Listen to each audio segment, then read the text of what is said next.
Hello and welcome to the first ever episode of the West Coast Sasquatch Project podcast. That's a tongue twister. I'm your host, J. Michael Crisp, and I'm honored tonight to have the one and only Mr. Tom Kardos, who's the founder of the North Carolina Cryptid and Paranormal Project, as well as the Region 5 director for the North American Dogman Project. Tom, thanks for joining, brother. No, thanks for having me. And by the way, your intro was kick-ass. I think the only other intro that really had my head banging was if you watched World Bigfoot Radio with Duke Sullivan. He's got that Swamp Ritual song, that heavy metal song in his intro, and I'm like banging my head to it. And I was actually, banging my head to your intro. So I was like, you did pretty good on that. I'll definitely give you props on that. So that's pretty awesome.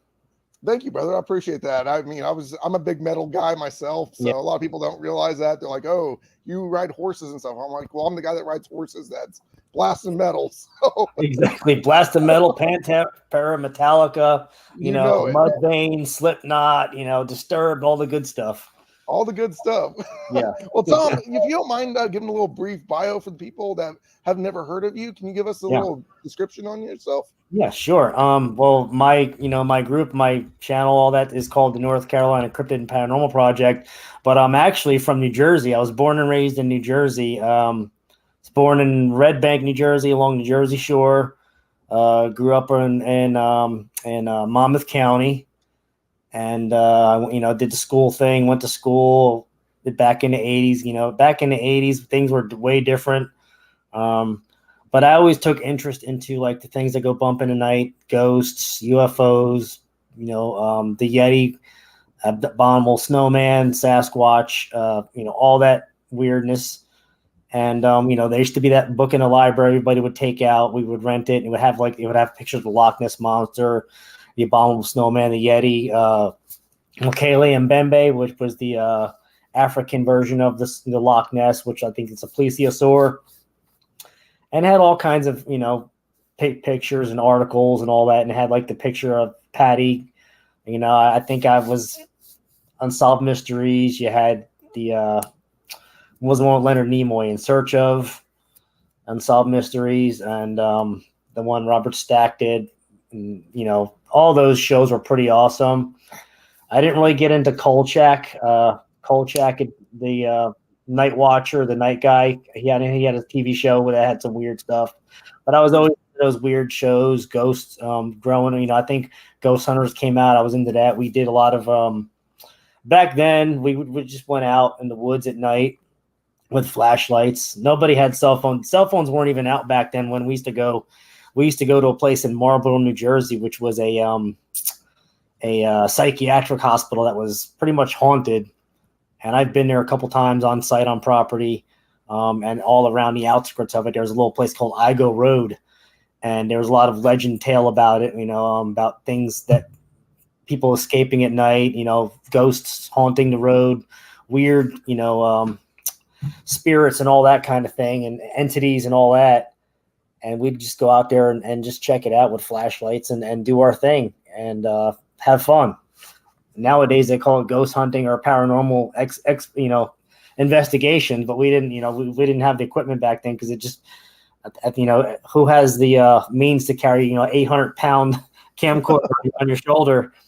Back then they were pretty pricey, so no one had those. So you just had a flashlight and a car and 2 legs, and you walked around and saw what you saw. So it was fun, but I didn't really have a whole lot of encounters when I was younger like that. We saw weird things here and there, lights, orbs in certain cemeteries that were. There used to be a book called Weird New Jersey, and the authors of the book pretty much I think they brought it out to other states, and there's also like I think every state now has a weird state. Like if you live in, you might be able to find a Weird California book. I think check that out. I'm pretty sure it's by the same writers. I think it's Mark Moran and some other guy.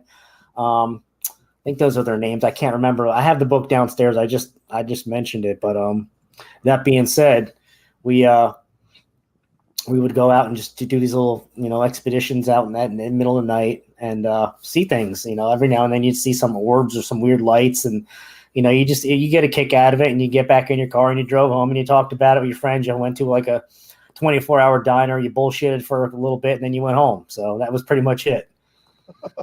Now, when you were in New Jersey, how did you ever go out to the Pine Barrens and do any research? I've been to parts of the Pine Barrens. I've had some family members that moved out to like a seaside area, which is really it's kind of like the beginning of the stretch of the Pine Barrens where it kind of starts, which is like has that little sandy terrain. It's almost like beach sand in the woods. It's crazy. You would never, it's wild. But and there's like little trails that go to the inlets of the bay. Mm-hmm. But we went out there a couple times, and I did some like off-roading overnight. I would just call them excursions. I think I was maybe 21, 20 years old, and we just drive around the trails all night and do, just crazy stuff, four-wheeling, mud bogging, and, whatever else came about. We didn't really see a whole lot of people, and I wasn't really looking for nothing back then, but I wasn't paying attention to nothing. I didn't think of anything like that back then. I was just too much into having fun to find anything like that. But I've been to not Barnegat, Mystic Islands, New Jersey, which is near the Pine Barrens, which is right on the outskirts. And when I was younger, one of my relatives had a beach house, and we went out there, and they took me out on a boat out in the inlets on the channels, and they threw me out in the water and like, oh, the Jersey Devil's gonna get you. I'm like, what the hell? And I was petrified. I was probably like 10 years old. I was petrified, and I didn't know what the Jersey Devil was. And then they told me the story, and I was like, get me the hell out of the water. I had a life preserver on. I just swam to the boat as quick as I could and prayed that the Jersey Devil wasn't going to get me in that nasty, murky Jersey swamp water. So That's what I was going to ask you. Have you been out in New Jersey? Do you believe it's just more folklore, or do you believe that there actually is a Jersey Devil, or is it just misidentification on the certain, was it the horseshoe bat? I believe that's in that area. The horse nose bat. I think of the horse face and the horse nose bat. I think Nick Valente mentioned that when I had him on my show. He mentioned somebody showed him a body, like a corpse, like a stuffed taxidermist style stuffed specimen, and that's what it was.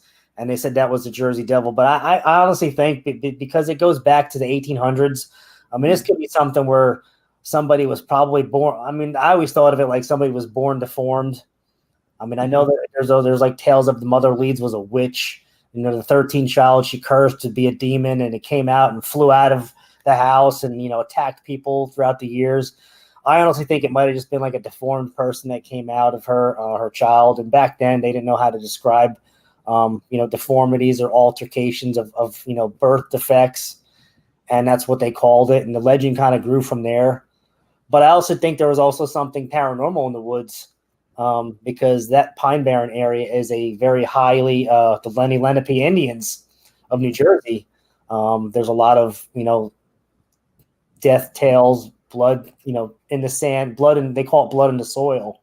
And blood has memory into the soil, remorse, whatever you want to call it, and that stuff would live in the soil and remain there. That energy. So I think there's an energy in the Pine Barrens, and also if you go back in the 70s. Now I'm not claiming to know anybody, but in the 70s, a lot of people in the mafia, New York crime family, the Gambino family, all that stuff, John Gotti and his crew, Sonny Bonanno and all those guys, they would take the people they whacked and they'd bury them out in the Pine Barrens. So you think of all that negative negative energy buried out in that land and that soil, it's going to cause, negative backlash on stuff. And if you go out there and you're going to feel that negative energy, and maybe it's even possibly, conjuring something up.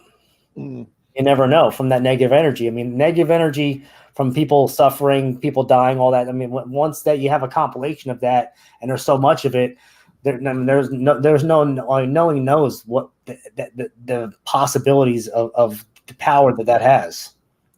I agree. And that's like you said, there's like a dark energy out there, and it just seems like it hovers over that area. Just like it seems like not to say that there's negative energy around native burial grounds, but it seems like there's a lot of paranormal activity or encrypted activity, especially like with dogmen and Sasquatch around burial grounds. Yep. I was just going to say that the burial grounds, something about especially the native burial grounds, it has that encapsulation of paranormal energy that kind of just stays around. It doesn't go anywhere. It doesn't dissipate. It just kind of lingers in that area. It's almost like a hot spot almost, you know? Yeah, exactly. And now, Tom, before we jump into your encounters, have you had anything since you've moved down to North Carolina? Have you had like any activity around your property, or have you gone out in the woods and found more evidence of, would you say, Sasquatch or Bigfoot? Yes, I've had. I mean, I haven't specifically got live footage of specimen, but I've got like activity. I've done like trial pictures, or if I would call them timing pictures. Like you film something today, you go back 2 weeks later and you film the same area, you take pictures, and you see something change, and you know it wasn't weather manipulated, and you know it wasn't this, and you kind of know what to point the finger to. So I would call it that. But yeah, I actually had a northern Sasquatch encounter. If you want to go that route, yeah. The platform's yours, brother. If you want to start from the top. So I was about, I think I was 19. I think I was 19 or 20. I can't remember what age I was, but this was back in '98, right after I graduated high school, and a family member of mine wanted to go on a bear hunting trip to Canada, and it was, I think that was like $600 back then. I mean, now it's probably like triple that, but back then, I mean, I coughed the money. I had a pretty decent job doing. What was I doing? I was doing excavation and digging utilities and whatnot with excavators, backhoes, bulldozers. And back then, you know, at high school, that was a pretty decent job to have. You're doing way better than like your buddies at Burger King flipping burgers and shit. You know? Exactly. But I mean, that kind of works rough on your body too. But I won't go there. That being said, I had the opportunity to go to Canada on a bear hunting trip.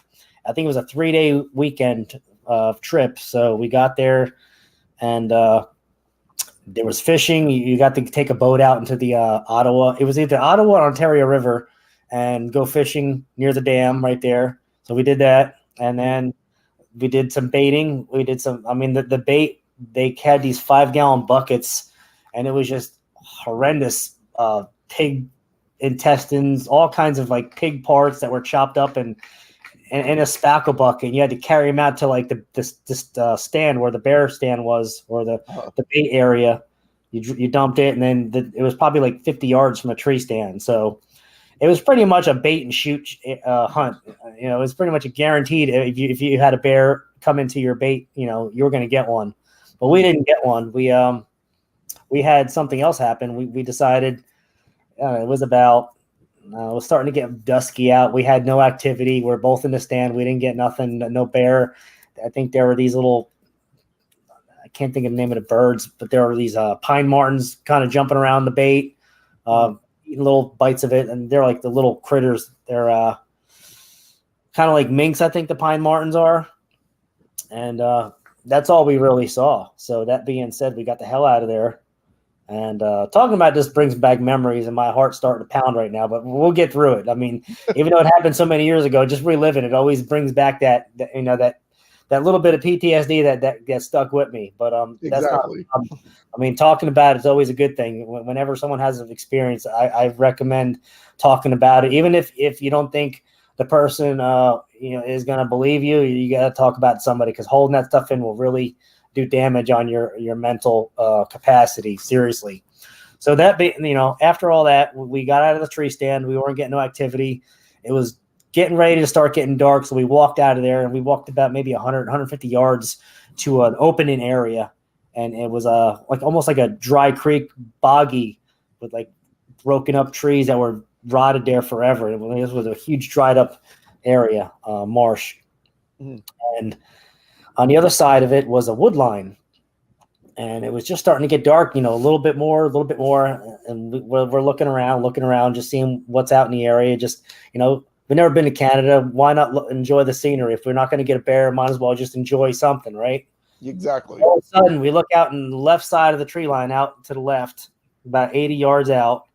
And I would say, if I'm looking straight, it's to my left, but it's more like 11 o'clock. If I'm looking just straight at it, it's at my 11 o'clock position, and it's about 80 yards away.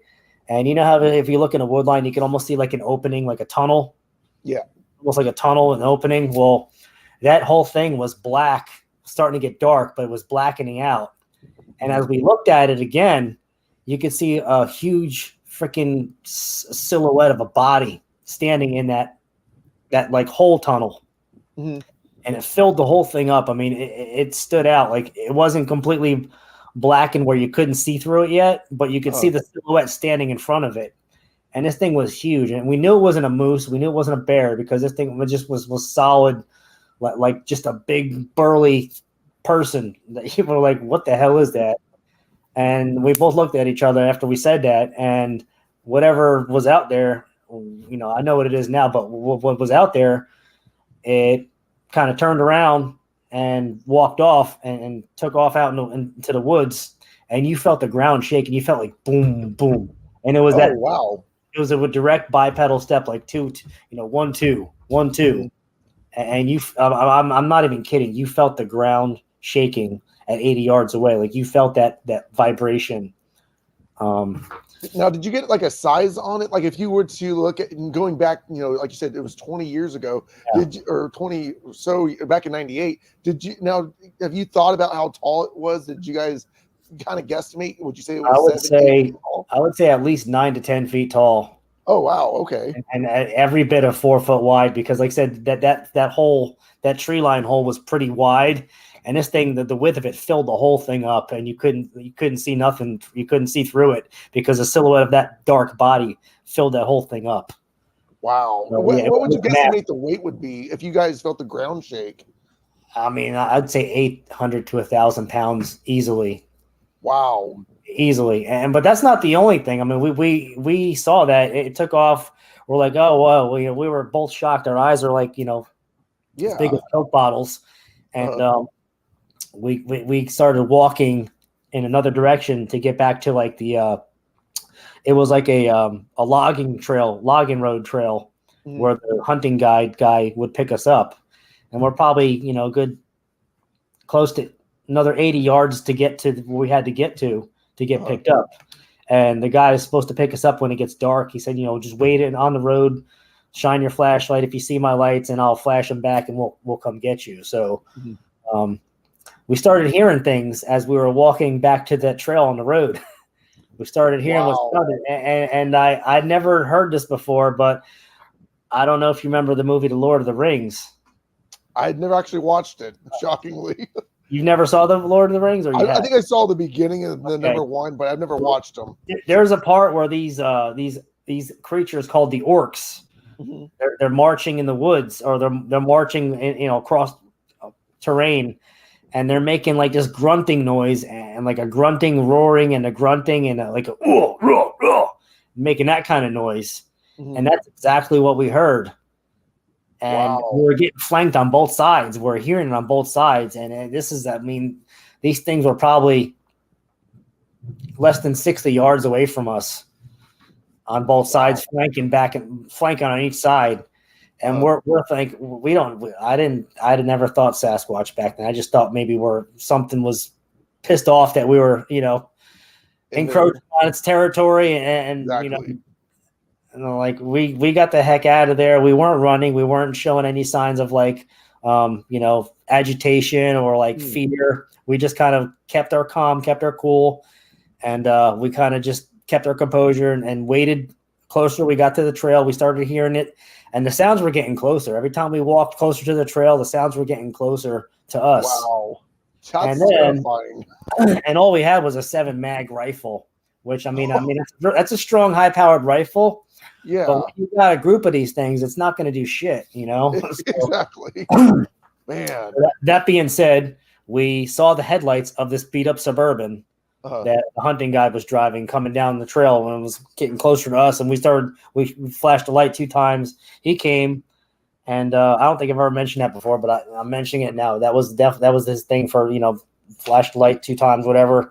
Let me know you're coming, and I'll flash the high beams, whatever. Come get you guys, and that's what he did. We didn't mention it to him. We didn't say nothing to him. We were pretty much probably. Well, I guarantee you, when he picked us up, we were probably white as ghosts. But we just tried to keep our cool. We didn't want him to think anything about weird. You're a bunch of weirdos thinking you saw something in the woods. because back then you didn't talk about stuff like that. Exactly. In the late 90s, The fear of the ridicule. you get ridiculed. I'm sure people probably told him stuff too, and he probably just blew it off, or he might have even seen them himself, for all I know. But he's not going to tell nobody about it because he has a business to run. Exactly. He's got a reputation to uphold. He's a high-ranked member in the community for running a hunting lodge. He doesn't want ridicule. He doesn't want to lose revenue, money. People say something like that. No one's going to want to go hunting there if people think it's dangerous and something's going to come attack you in the woods. So no one's going to mention nothing like that. So we just swept it under the rug, did our thing, finished off another day. We went home. Then we never talked about it again. So, yeah. Wow. Now, I was going to ask you before we jump into the next encounters. Now, the question I wanted to ask you was, you said that it sounded like the orcs from the Lord of the Rings, like they were grunting. Did it sound similar to Ron Moorhead's samurai chatter from out here in California? Was it real similar? No, it was like the grunting and almost like a grunting and howling, like a howl kind of thing, like a that kind of. Okay. Yeah, but the grunting from the orcs from the Lord of the Rings and that. I wouldn't say Sierra Sounds because I've actually bought. I actually bought his CD. You actually have it. I met Ron at the Encounter Quest in Rockingham, North Carolina, at the last conference that was done. But I got to meet him, and I bought the Sierra Sounds. Wow. I also bought his. If you get a chance, buy this too. Not trying to promote people, but this is pretty awesome. That's what we're all about, brother. We promote at West Coast, and just like I know you do at North Carolina Cryptid and Paranormal Project, so it's just trying to bring other people up. But promote Ron. Ron's a legend in this field.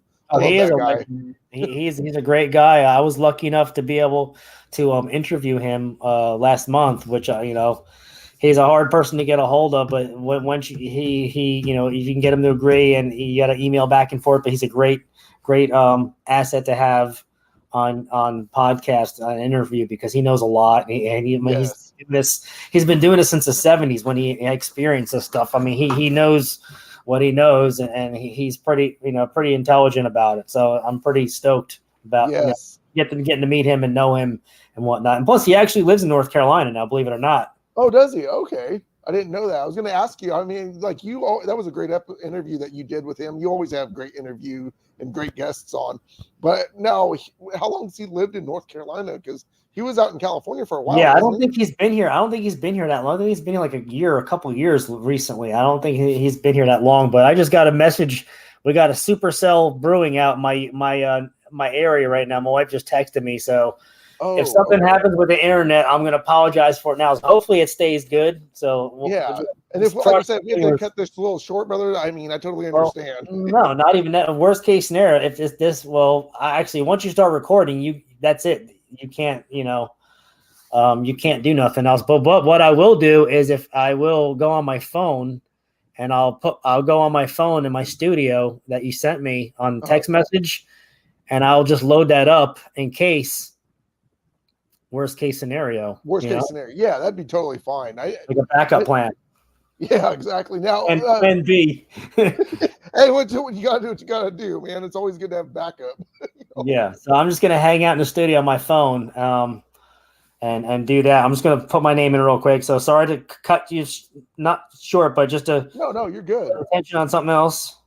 Yeah, I was going to ask you, now when you, on your first encounter, when you guys were leaving, I mean, obviously, like you said, you guys were, petrified and terrified with seeing this. Now, how many would you say were flanking you?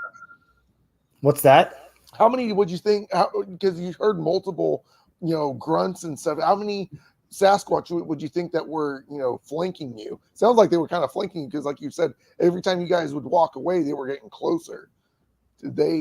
Did you think there's maybe 3 or 4 of them? Because I mean, I know Sasquatch seems like they travel in a clan or a pack. I would say at least 3 to 4. Oh, 3 to 4. Okay. At least 3 to 4. That's what it felt like to me. Yeah.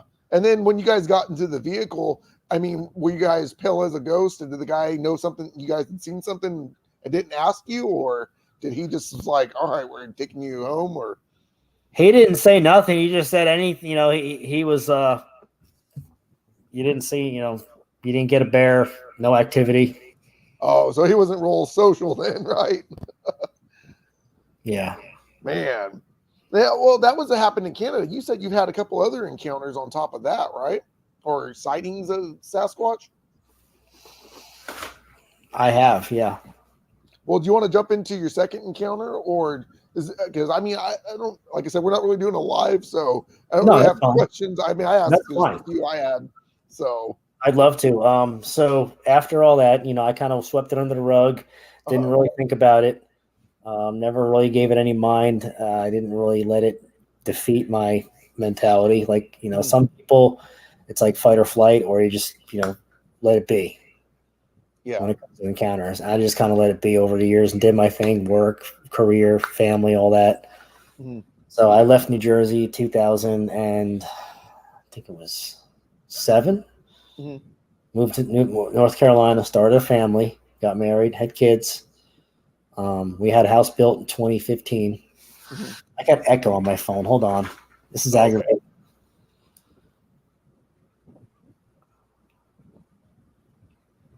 I muted it. There we go. You're not echoing now on my end, so you're good. I just had to close out the screen. Hey, I get that sometimes when I have a co-host on. We sometimes echoes, or maybe it's a bad headphone, or it could be any of those.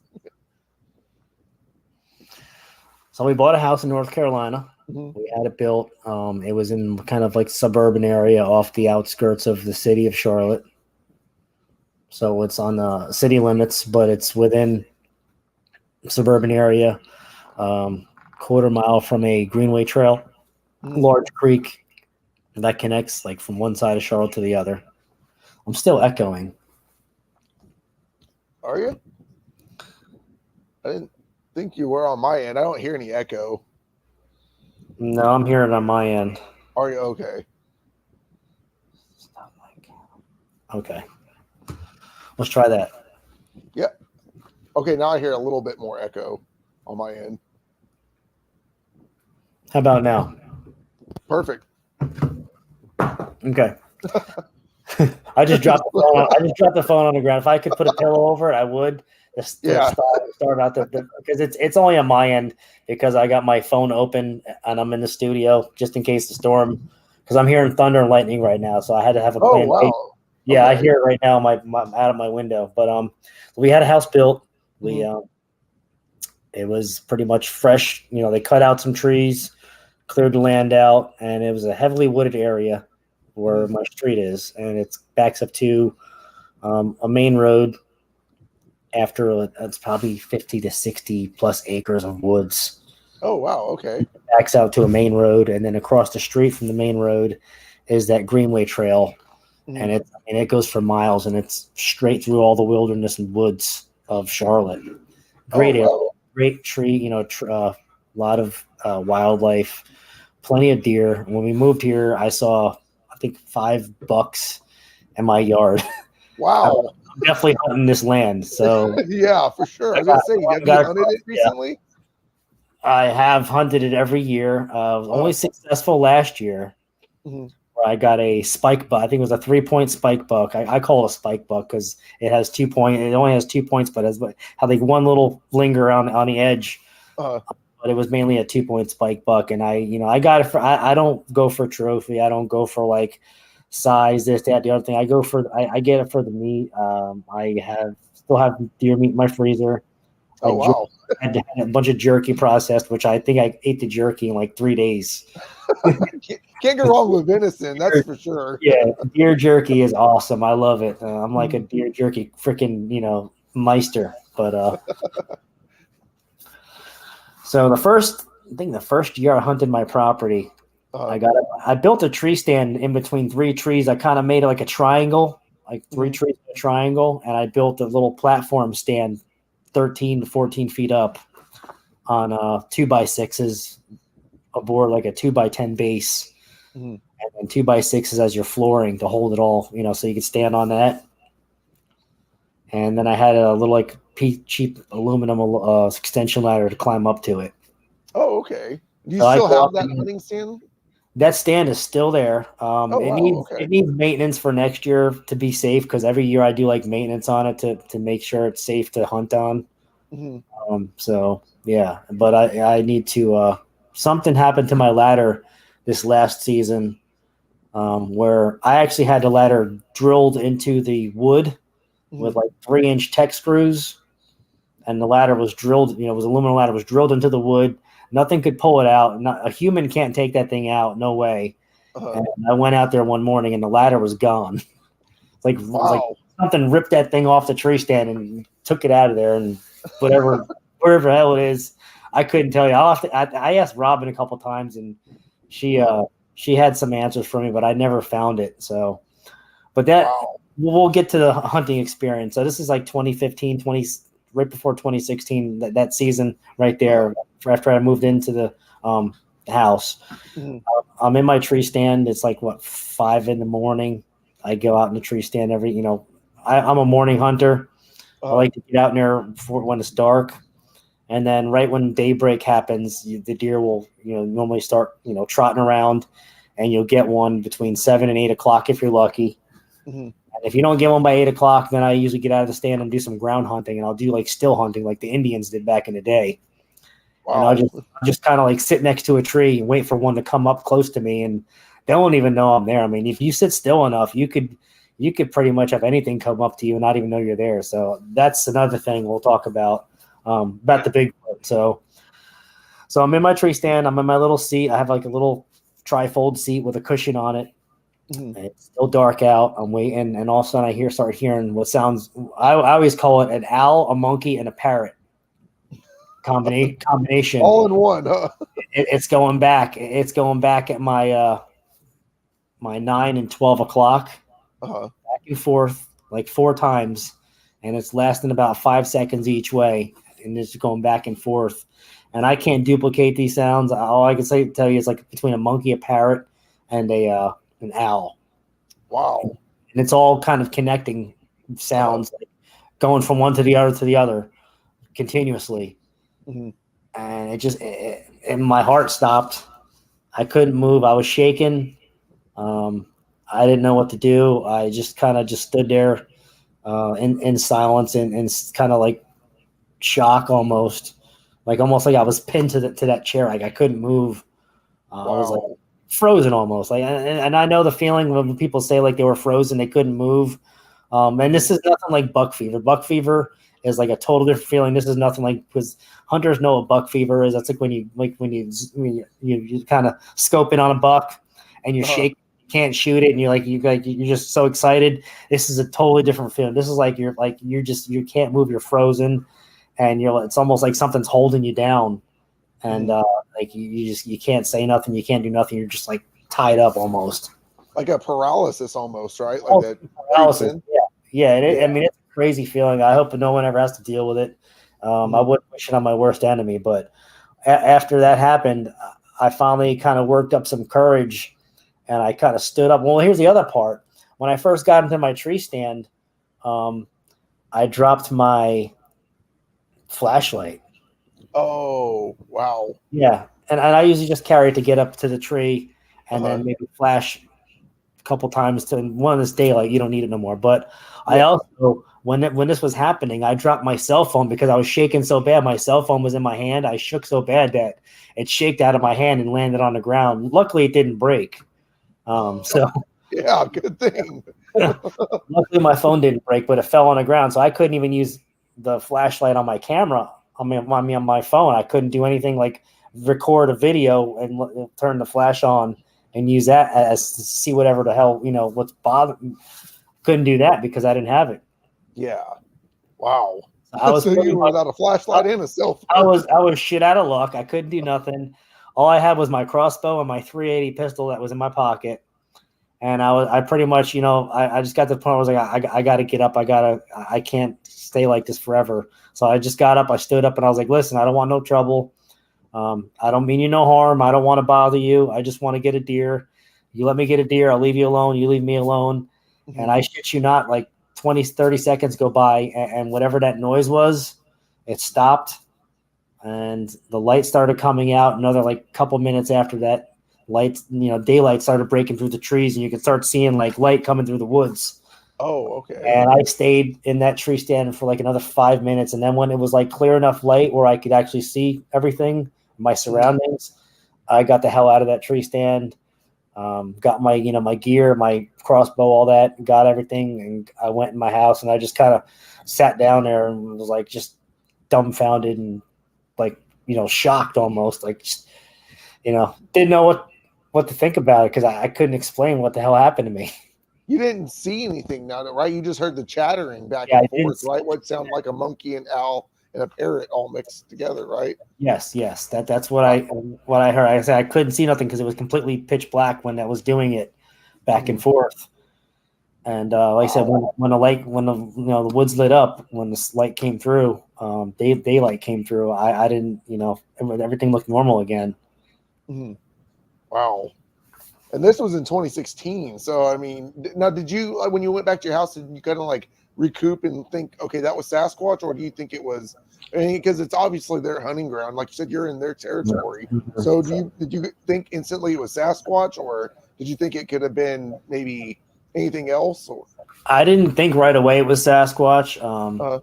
I didn't think right away. I thought something was pissed off that I was on its, turf hunting. Because I was like, I just moved into this house. I just trespassing on these woods, in their habitat, wherever I was at, impeding on their land.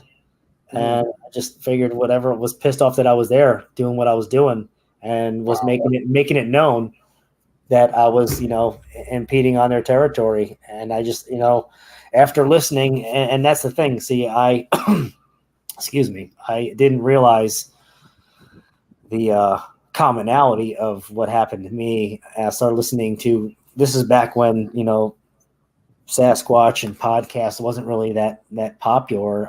I found Wes Ermer with Sasquatch Chronicles, and I started listening to that, and I started listening to a lot of his people that called in were hunters.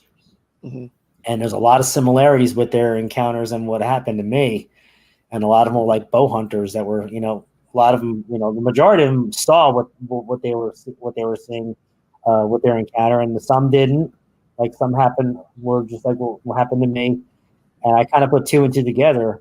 I was like, that was a Sasquatch. So I actually worked up the courage and the nerve to call in and actually tell my encounter to Wes. Oh, okay. On his podcast, like, back then, I think it was like in 2017 or 2018, I finally worked courage because I was so nervous. I was probably talking so fast when I told my encounter. I probably sounded like the old Micro Machines guy commercial, if you remember that, Yeah. Or like it's good that you were able to work up the courage to do that and start listening. Because I mean, Wes obviously has a very successful podcast, and put the similarities together. That was going to be my next question. I was going to ask, did you ever call anyone or go on a podcast and explain it? But I mean, that's cool that you've been on Wes's show.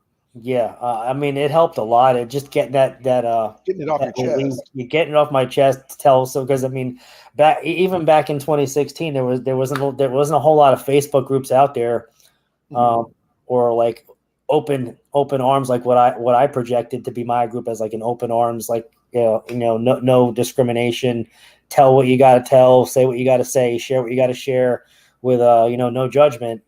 There was nothing like that back then. You started talking about things, and you're automatically getting ridiculed, or people were calling you a liar, a hoaxer, or whatever, because it was just so negative back then. I mean, I'm not saying it's much better now, but it's better than it was back then. Yes, exactly. With the acceptance of it, the commonality of this topic has gotten so much more acceptance now than it ever has, and I'm very grateful for that, to be a part of that community. And you as well. I mean, you came into it at a great time, and you've got your foot in so many positions. You got like the Dogman Project, the West Coast Sasquatch Project. You're like the West Coast aficionado, which I think is awesome. I remember when I did the interview with you, I think it was last summer, and that's like, man, like Al is like and Brian are like the East Coast version. You're the West Coast version. I was like, yeah, it seems like it. I know head first into this, so. I like you said though, but I think I joined in at like the same time, not the same time as you did, but at a time when it was more open and people were more welcoming. Like you run your page awesome the way that there's not a lot of scrutiny, and like it's a true honor to be a moderator in your page and seeing how you run it. And you've got, I think, almost near 3,000 people, I think, that are subscribers to it. But you never get those laughing emojis when someone shares their, picture. People, go on your page and they'll share their evidence, but there's never a laughing emoji or someone saying, "Oh, this is a hoax." Not from what I've seen. And like I said, you keep it real professional and how a Facebook page should be ran, especially when you're diving into the unknown, because this is all theory based, and the way you run it, Tom, it's a great job what you're doing. I appreciate that. I made a pact with myself and I decided where the ridicule that I received when I first came out into this, this topic discussion, the whole situation back in 2016 in other groups, the ridicule that I endured and I've seen other people endured, I made a vow to never have to put people through that or never people have to deal with that if they want to be in a group. So I made sure that my group was, pretty much no nonsense, zero tolerance for any of that, and welcomes everything. Even if someone has to tell a bogus story to make themselves feel better, then if that's what it takes to make that person feel better, then so be it. They made them, but I mean, no one really knows every single encounter story. No one really knows the whole truth behind it. It could be partially one way or partially another way. I mean, who knows for sure, except for the person telling it. You just got to take their word for it and listen to them, because sometimes everyone just needs an ear to listen. I mean, that's what I needed when I wish I had and I got. So I offered that myself to do, and that's my main goal, is just to be like an ear to listen. People who had encounters, if they want to talk about them. And then when I did the podcasting, I did the same thing, just to bring the truth out to the people, to show that there's things out there that are unexplained, and it's okay if it happened to you, but you got to talk about it to get that feeling of relief. And I don't do this to make money, because there's no money to be made with 1,000 subscribers. And but hey, at least you can receive donations now and do YouTube Live. I'm fully funded. I don't ask for money. I never will. If people wanted to donate, good for them. But you see, I've bought, this is one of my cameras, my 4K camera. I'm gonna get that going this year. This is my little night vision jammy right here. Wow, you were messing with that backstage before we went live. I was gonna ask you, man. I bet you paid a pretty penny for that. Actually, this was less than $100. Wow. I have to get you one of those. That's what I'm going to have to add next to my I actually got lucky. They had this at my local pawn shop, because I usually go to my pawn shop every now and then near my house. Like sometimes if I want to buy like ammo, certain like rare ammo that you can't get anywhere else, I'll go there and get it. And I'll always check out their optics section where they have their scopes, and they have like night vision scopes for hunting. Yeah. And I guess people, I guess they had to part ways and they needed money bad, so they sold it, and it'll be on a shelf for sale. So I found that night vision little monocular device, and it was like $70 or something like that. That's a killer deal. Hey, who cares if it's used as long as it works? And it also takes an SD card, so it'll record footage when you go on like an expedition at night. So I'm dying to get out sometime soon. I was going to ask you, are you planning on going out now that it's warmer? And I mean, other than the thunderstorm that's you guys are being hit with right now, are you going to try to go out this summer and try to do some research and investigation? I'm definitely going to get out and do some research. So after talking, I met some good people. I met like Duke Sullivan from, the World Bigfoot Radio. I got friends with Miss Robin McCrae, which she's an awesome person. And she actually is a mind-speaking habituator with the Bigfoot. And I was talking to her, and I wanted to make sure that I wasn't crazy and I wasn't like making something up in my head. Where she confirmed that there's Squatch on my property. She confirmed there's a family. And when she told me, she pretty much described my property to a T, even my backyard to a T. Without ever seeing it, right? She said it like she was hovering over my backyard in a drone, and she's never been here. She doesn't know my address. I never gave her my address or anyone that she's same friend circle has my address. So she has no way to know where I live or to describe my property the way she did. Like she was describing like she was there. Wow. So she mentioned some Sasquatch, and I think she mentioned my first encounter was, I think it was an adult and a little one, and I scared them because they weren't expecting me to come out in the dark like that, because they know humans, I think, to come out in the daytime. So when a human comes out like that, whatever they did, the noises they were making back and forth was they were communicating with each other. And then I guess they heard me say, I don't want no trouble. I don't want to bother you. I just want to get a deer. And that kind of gave them assurance that I wasn't out to hurt them. Wow. But I mean, it blew me away. I had a long conversation with Robin about it. And so I've actually made a little area back in the woods behind my house. And I was going to say, you've got really good footage that you've shared, I think, a few months back on North Carolina's page that you've showed with the trees bent over. I mean, just recently, didn't you just post it I want to say about less than a month ago? Or did you go onto a buddy's property and investigate? Because that was a buddy's property, which is about 10 miles, less than 10 miles from my house. I was doing some work at his house, but he told me he has a lot of stray cats and kittens on his in his yard. And in the last year, he told me he's had about 6 or 7 or like 5 or 6 go missing.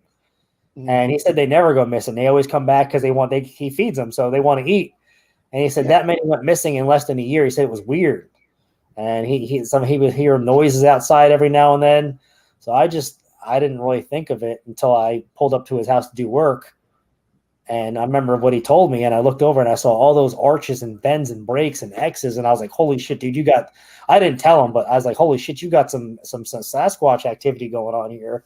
And I guess them kittens were a snack, Yeah, I was gonna say, because I mean, when you posted them, you see those trees. I mean, a black bear is not going to bend a tree like that. I mean, when you posted it, I was like, man.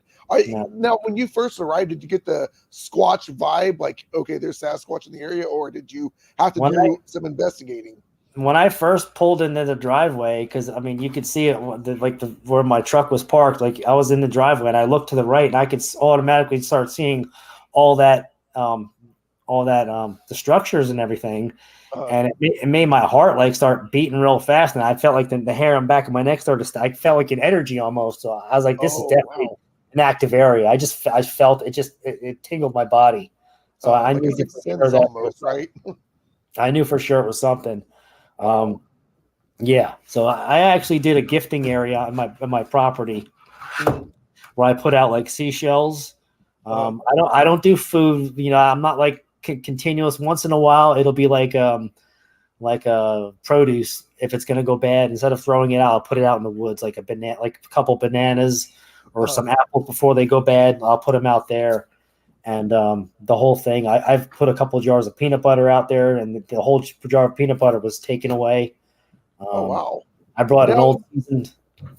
Go ahead. No, I was just going to ask you real quick, brother. When you gifted, like you said, you put seashells or produce out there. Did you ever receive anything back? Like, did you get anything that was gifted to you, like a glyph or something? We're going to get to that. We're going to get to that. This is going to be pretty interesting. So, recently, I think like a month and a half ago, I actually got a pair. There's actually a stump that's like directly behind my fence, behind my wood line. And it's about 15 to 20 feet behind the fence is a stump that's just there. And no one goes in those woods to play or nothing. So one day I'm looking around and I see a pair of like Ray-Ban style sunglasses, but they're blue, like those blue cheap plastic ones, but they have like the Ray-Ban design. Yeah. And they were just laying on the stump, like somebody set them there. Wow. So I was like, that's definitely a gift from them. And I felt it when I saw those glasses. I felt that feeling. I can't explain the feeling, but I felt it like this is like that's for you for being kind to us. And that, but I filmed a lot of pictures of structures, X's. I've recently, I'll send them to you if I haven't. I've probably shared them in groups, but I have like a 35 to 45 feet long bend. Oh, wow. This is on my property, and it goes across. I mean, it goes across, a good patch of trees that are already dead that were knocked over from something, because these trees don't just, the wind doesn't blow these trees. These are huge, massive trees. The wind doesn't knock them over. We don't have storms that bad out here. So, and you could also see that there's another tree holding it down that it's pinned on. That's kind of holding it, keeping it bent in that position, which is wild. Yeah. Wow. Yeah, because I was going to say, I think it was Robin that shared a video, I think, or it might have been Daryl that shared a video in his group. But you see the mother Sasquatch, I think it was a female. She goes over to a tree. And it's like a person in a suit couldn't do this unless it was a spruce tree, like barely growing, but it starts shaking the tree. And I was like, whoa. Yeah. So, these things have, superhuman strength. It's crazy. But if that's pinning it down, black bear's not going to do that. Yeah, well, I think the area back is like almost like a nursery area in some parts, where the little ones learn how to do this, because you see a lot of little trees that are bent, and then not too far from them, you see the bigger ones that are bent. So I guess the adults are showing the little ones. I don't really know what it means. I think it's just something, it's some kind of training that they do, possibly to teach the little ones how to do that to the trees. Mm-hmm. But so it wasn't last year. It was 2 years ago. I was deer hunting. Mm-hmm. And actually, after my first hunting encounter where I had the activity on my land, after that happened, I couldn't go hunting for a while. Like, I wouldn't go in the woods for close to the end of the season. I wouldn't go back in the woods. And finally, I went back in the woods, and I wouldn't go in the woods until it was daylight. So I wouldn't go in the woods until it was dark. I had to wait till for the woods to be lit up for me to go out. Mm-hmm. And I would just sit in a tree for like 30 minutes, and then I'd come home. I wouldn't even stay in the tree that long, because I guess my nerves were shot, because I just PTSD or whatever we want to call it, that heart palpitation, reliving that feeling kept happening back to me. So once I came a little better with it, I came more at ease with it. I hunted longer. I started going in the woods again in the dark. So the 1 year I hunted, this was after I was doing little gifting here and there. I actually took some pine straw. Well, it was more like a monkey grass plant that I have on my property that I chop down every year, because if I don't chop it down, it grows really wild. So I chop down, and once I chop it up in the wintertime, it's almost like a hay straw substance. Uh-huh. Well, I had a whole bundle of that, and I took it out in the woods, and I left it out there for like bedding for the squatch to use for like the little ones or whatever, nesting. So the year after that, I started doing that. I was hunting a deer. I missed a deer. I watched my crossbow arrow go right over pretty much its back. Oh, wow. I actually seen the arrow go into the ground. And the deer ran to the left. And I remember what the deer looked like, because it was a 4-pointer. It was like a broken up 4-pointer. Mm-hmm. Next day I come back. Nothing else happened that day. Next day I come back in the woods just to walk around. And that same exact deer that I missed the shot on was laying on my gifting tree that I would put gift stuff under, like shells. And its neck was snapped backwards. What? I swear to you, I have documentation of it. Oh, I totally believe you. I'm just like, wow. Yeah, I'm just like, I've actually shared it to a bunch of groups, and I took pictures of it, and I have evidence of it. But this is crazy, because I missed this deer. I know I missed a deer, and nothing on its body was broken. There was no broken legs. People will try to say, oh, it got hit by a car. Ran back to the tree and died on the tree. Well, this was a gift. This wasn't just any tree. This was a gifting tree where I would get shells. I put that dead grass on it and all that stuff. Sometimes some apples, strawberries, whatever. Yeah. But I would find this deer there. Nothing wrong with it except for its neck was snapped backwards, completely to the back. Oh, wow. It was probably there for a good day, and the meat was spoiled, so I couldn't take this deer. I couldn't take it from it. I was pretty upset, because I was like, wow. So I dragged the deer to the left side. There was like a little dried up dried up creek bed, and it was like, it was downfall leaves. It was a leafed up area, leaf litter. So I kind of kept it on the camouflage side and kind of covered it with some leaves and dragged it into a dried up creek bed. Mm-hmm. I came back 2 days later, and that deer was gone.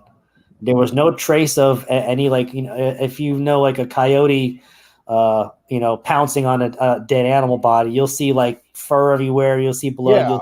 Parts of the carcass. I mean, they'll leave stuff behind, and there was nothing there. There was no drag, like there wasn't even a drag mark of it being dragged across the leaf, like the leaf litter on the ground. So it just like threw it over his shoulder and walked away. Huh? This was like something threw it over its shoulder and said, "Okay, you don't want it. We'll take it back and we'll take care of it." So, man, yeah, that's got to be the best gift I've ever even heard of. I mean, I even said thank you. Like I looked up and I was just like, "Thank you." I can't keep this deer because it's not good for me. The meat's no good for me. And then I dragged it and put it where I 2 days later, it was gone. Wow. That was the only big gift I've been, given from the forest friends. Wow. But that's, like I said, that's probably the best gifting I've ever heard of. I mean, the one that you miss, it's like, here you go. And it's like, oh, well, like you said, unfortunately the meat was spoiled. So yeah, that's the biggest thing was that like they must have been watching me hunting because they saw me missed. My only thing is they had to have been watching me hunting and missed the shot on that deer for them to know that was the deer that I missed, for them to go ahead and break its neck and put it on my gifting tree for me to take it, like, receive it as a gift. And I was just blown away that, and it kind of cleared up a lot of theory and conjecture in my head. I was like, how the hell did they know that this was the deer that I missed a shot on? I was like, well, only way they had to have been watching me hunting that day and saw me miss and go home pissed off that I missed it and so on. So yeah, seriously. So the clan you have, obviously we know that it's now that in the beginning they were seeing who is this guy on our property, but you just moved in the area. But now it seems like that they accept you and hey, we'll gift you here. This is the one you missed. I mean, like you said, you gifted them. So it seems like they're not an aggressive type. They're just in the area. They know you live there, and it seems like it's more of a peaceful now, going forward. Yeah, it's almost I've talked to some people and I've been under like the understanding that I'm kind of like accepted as kind of like a friend to the tribe or a friend to them, like a friendly person that doesn't mean harm, that's kind. And I honestly think that they know your heart. They know your intentions when you go into the woods. Like people say, oh, I'm going to go find a squash and film it. And they got to, loaded up 450, Bushman on their shoulder and, yeah, on 357 strapped to their, their chest holster, and they're going to go get them a squash and film it and all that and whatever else. And, they're just protecting. But I honestly think that, if you go out there with no intentions for harm, I mean, I carry too in the woods, but I carry for other predators because there's other things out in the woods that, like you said, you got to worry about bobcats, mountain lions, fox, coyote. The coyote population's actually gotten worse in the last couple of years, and they've been dwindling down the deer population. Have you noticed the deer population going down by you or no? Not necessarily, but I mean, we do have an abundance of coyotes out in the area, and that's what we have to watch for out in California is more the black bear and then the mountain lions out here. Yeah, the mountain lion, wild cougars, man, they'll tear you up. Not the ones you meet at the bar either. Yeah, not the ones out in the wild. Not the ones that wear the leopard outfits, the leopard skirts, and the leopard heels. These are the ones like that was on the video of chasing that guy and hiking the trails in California, where he was like, I guess he came up to a mother and a cub, maybe, or the cub was near the mother, and the mom kept like going like with her front paws, like, and she was getting ready to strike really loud, and she kept coming really close, like bluff charging him. He was like screaming at her, like yelling top of his lungs, and she finally stopped. But I think he might have gotten too close to the little one, because I think that mama cat was showing him like, don't fuck around, I know. I saw another video today. It was on Instagram, and it was on Nature is Metal or whatever. And you see this male mountain lion jump on this. It's a cousin to a camel, but it's trying to jump at its neck, and this camel-like beast is like slamming it on the ground. But eventually, the mountain lion jumped on its neck and got it down after a fierce battle. Wow! And I was just like, my God, I don't want to mess with these things. I mean, where my investigation area is up in Shaver Lake. It's a huge Sasquatch area, but it's off Dickey Creek Road. I know David Pilates has mentioned, on Missing 411, Shaver Lake's a big area for Sasquatch and people going missing. So it's like when I go up there, my wife and I, we're out in the woods, and I'm packing, but it's like I'm kind of like you. I'm like I'm going out with just the intention just to look for evidence of anything. Bring Yeah. a bag of Granny Smith apples. Here you go. Yeah, Granny Smith apples, a can of peanut butter, and you're good, man. Now I'm gonna have to add that to my arsenal. I'm gonna have to get the Jiffy, peanut butter. Yeah, just make sure it's non-GMO stuff. Yeah, I know, right? We're big on that out here in California, unfortunately. Yeah. But I know I was gonna say, I know we've got about 15 minutes before you got to go. Do you want to do a part 2 in the near future and talk more, or would you like, or do you have any closing words you'd like to say, or where can we find you on Facebook or? Yeah, well, in the Facebook, I have the North Carolina Cryptid and Paranormal Project group, which is it's growing. You got to answer a couple questions.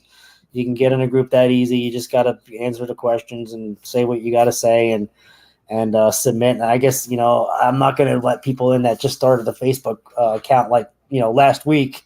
Yeah, all those are fake bot accounts or people either stalking or whatever they are.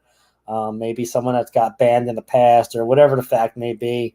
You got to have an account for at least a while to be in a group. I mean, you do the same thing. You're not just going to let anybody in that just started the Facebook account with a, Illuminati signs all over their accounts and all that stuff. And, cryptocurrency sales. And the next thing you know, they're making posts. Oh, who wants to buy cryptocurrency and all that crap. Exactly. So or they got to your be logo lenient, make merchandise. And it's like, nope, got to ban that person.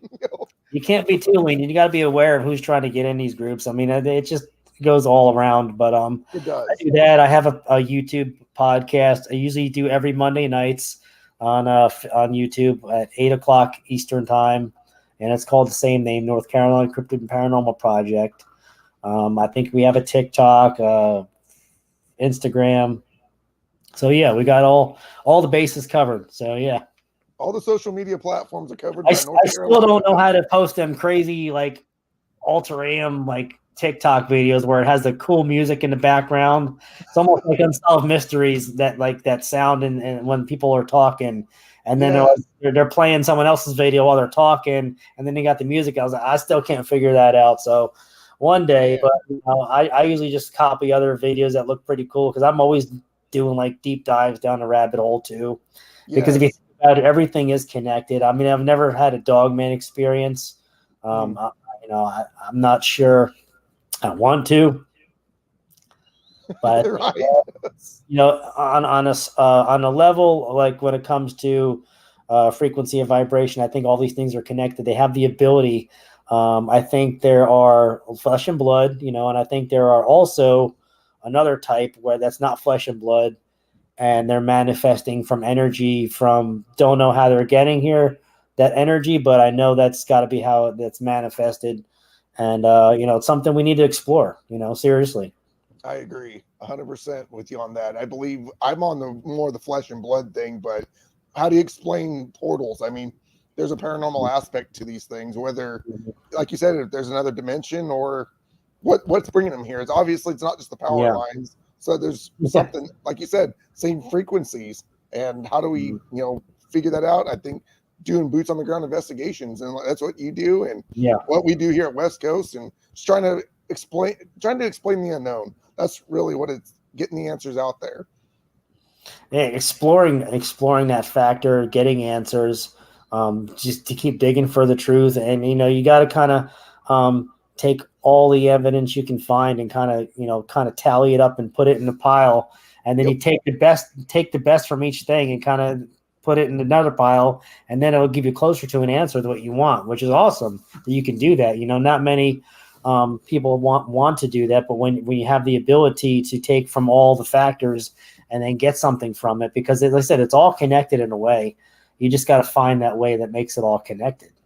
Yep, I agree. And like you said, just taking little bits and pieces. And I think with now the communities, I know they'll never come together, and there's always going to be someone that's going to be a naysayer, try to put people down. But like you said earlier in the interview, that it seems like now it being 2023, more people are accepting of Sasquatch, Dogman, UFO.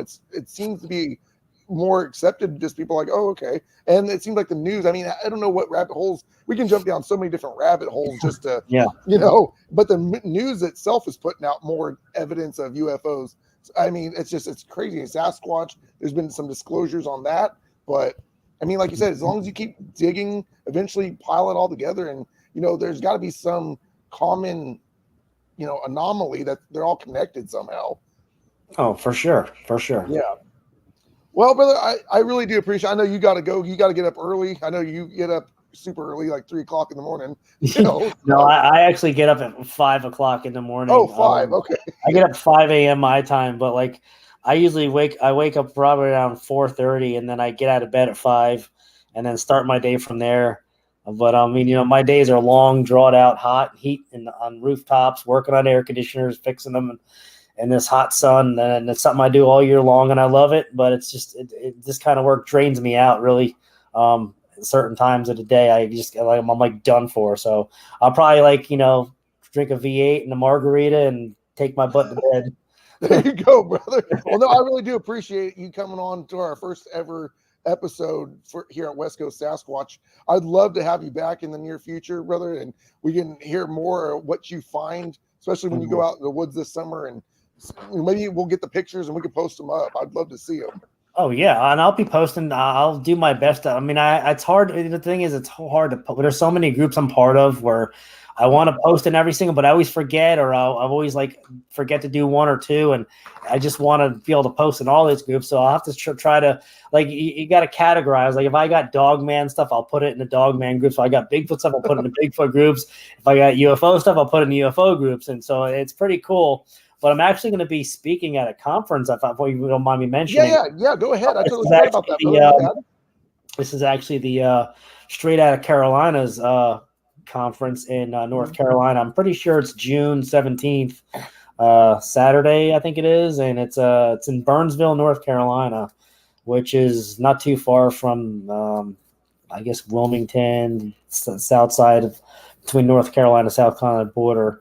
I think it's like 45 minutes from me, which is awesome. I'm really stoked that I've been asked to speak there. And I think Robin Haynes McCrae and her husband Pat are going to be there.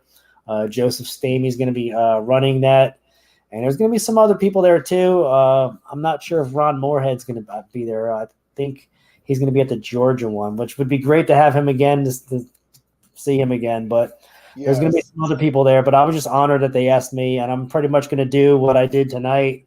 Probably go a little more in depth on certain things because you get a little more time to, but it's going to be hard because I've never spoken in front of a public audience before. Mm-hmm. So I'm probably gonna have to take some what I used to call back in the day my nervous medicine to calm me down. So No, you're gonna do great, brother. And I think that is such a huge honor, and I'm super happy for you. And I know you're gonna do great. Yeah, man, I appreciate it, and you're doing great for what you're doing, and you are kind of open up the platform for so many topics, but it's all incorporated in the West Coast into your trademark, which is awesome. I mean, I wish I could do that. I just don't have the means to generate myself so much. There's only so much of myself that I can put out into certain things, and I give you huge kudos for doing that. So. Thank you, brother. I really do appreciate that. Yeah, man, and it's an honor to be your friend. I mean, we've been knowing each other for a while. We're in all of our groups together. Yeah, exactly. You have my information. You ever need something? We're always a phone call apart. So exactly, and like I said, you're a brother. Even though you're on the East Coast, you're a brother of mine. And I'm going to be shipping you that North American Dogman Project shirt real soon. Oh yeah, and I just recently became the director of the region without just asked to be that, and I was like, sure, why not? We actually there's actually somebody reached out to me in that group that lives in near Taylor, Mississippi, that had some encounters that wanted to talk about it. So I'm going to bring them up. That's going to be wild because Taylor, Mississippi is a freaking hotspot for dogs. Yes. And he's I mean, he has all kinds of stuff going on out there. So he's going to come on soon. Once I can work up a date to have him on, I'm going to bring him on and interview him and hear what he has to say, because I'm sure it's going to be a wild one. Oh, I can't wait to hear that one. That's going to be good. Like I said, you always have incredible guests over at North Carolina Cryptid and Paranormal Project. And congratulations on the 1,000 mark on the subscribers. And brother, you just keep doing what you're doing. You're putting out great content and getting the answers that we need. So keep up the great work. I appreciate you, man. So I will be you as well, brother. Be glad to come on and do a part 2 in the next couple months or so. Whenever you just give me a shout. So okay, I sure will, brother. And thanks again, and you have a good evening, and I'll talk to you real soon. Okay, brother. Have a good evening. All right, you too, brother. Thanks.